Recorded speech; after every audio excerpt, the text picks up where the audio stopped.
From what I can recall in the last 5 or 6, 7 decades, 3 ideologies have been actively promoted and governments have been formed on the basis of these ideologies.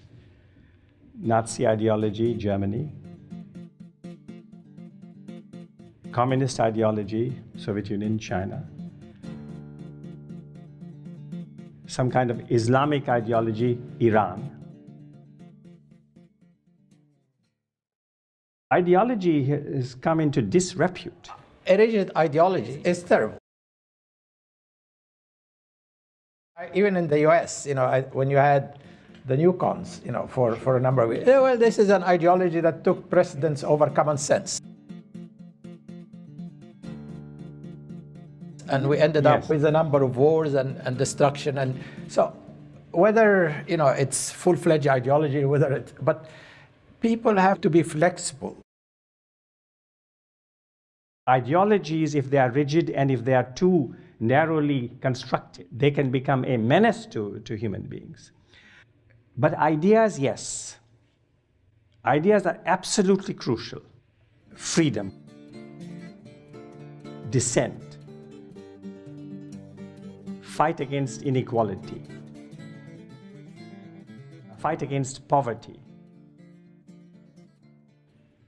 Those are tremendous ideas. And in fact, they're very useful ideas, even for forming, say, coalitions, forming alliances. If we want in India or in Iran to create wonderful democratic alternatives, we will need alliances.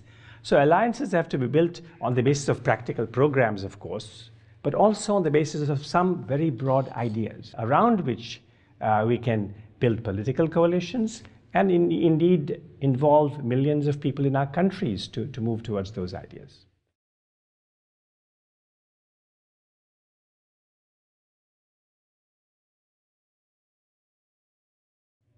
Gandhi was a man of ideas, but he was above all a man of commitment.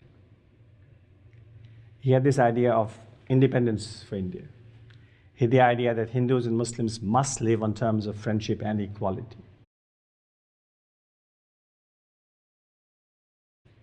He had this idea that the Hindu upper castes must change their attitudes toward the lower castes. The lower castes must get their rights. So these were the ideas he was committed to. And he gave his 24 hours of the day, 7 days a week, 52 weeks in the year.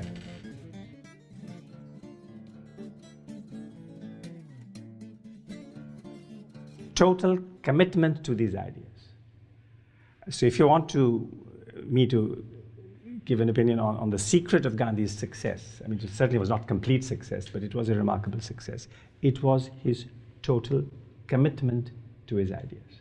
And then he created a team and he worked with a team. So I would say, in addition to the word idea and the word action, I would like to bring out the word commitment.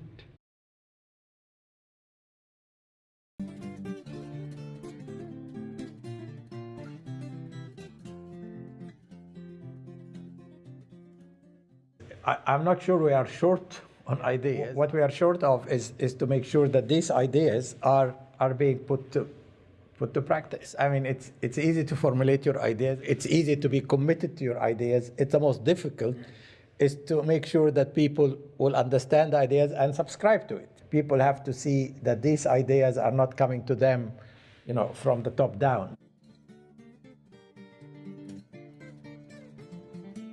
But are ideas that you want to share with them at their level.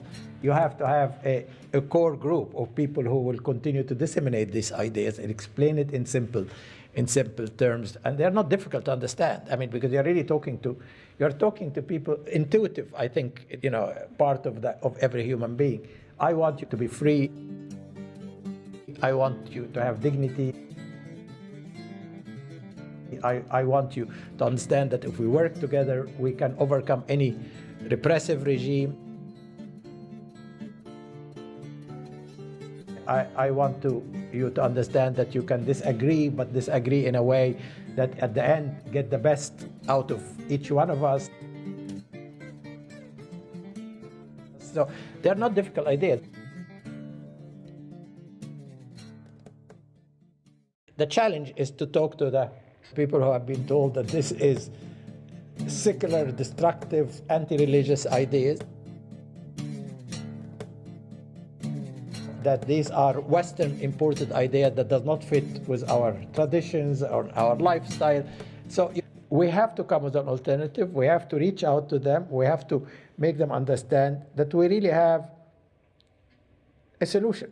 But it's a human solution. It has its own, faults, I'm sure, and we will improve as we go along.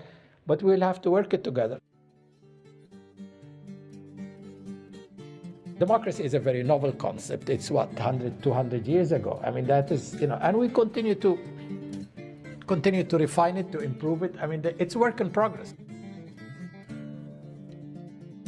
I want to echo a note of optimism. We have a lot of setbacks, but we are evolving. 50 years ago, when it was considered okay, that Rosa Parks has to sit in the back of the bus. That was only 50, 60 years ago. In 1960, look at how, if that were to happen today, if you have the Supreme Court in the US, separate but equal, in terms of education, was considered to be constitutional, by the same Supreme Court, who said later on, 20 years or so again, that this is unconstitutional. What happened? The Constitution is exactly the same. It's just our understanding of what means equality means has changed. And in Brown versus the Board of Education, they said this is not constitution. It takes effort, it takes idea people, it takes philosophers, it takes sociologists, it takes politicians. But I think we are on the right track. It's not a linear line. You go up and down. But overall, if you look at it, compare with what we have 50 years ago or 100 years ago, no, we're moving in the right direction. The key challenge, actually, is how to speed the process.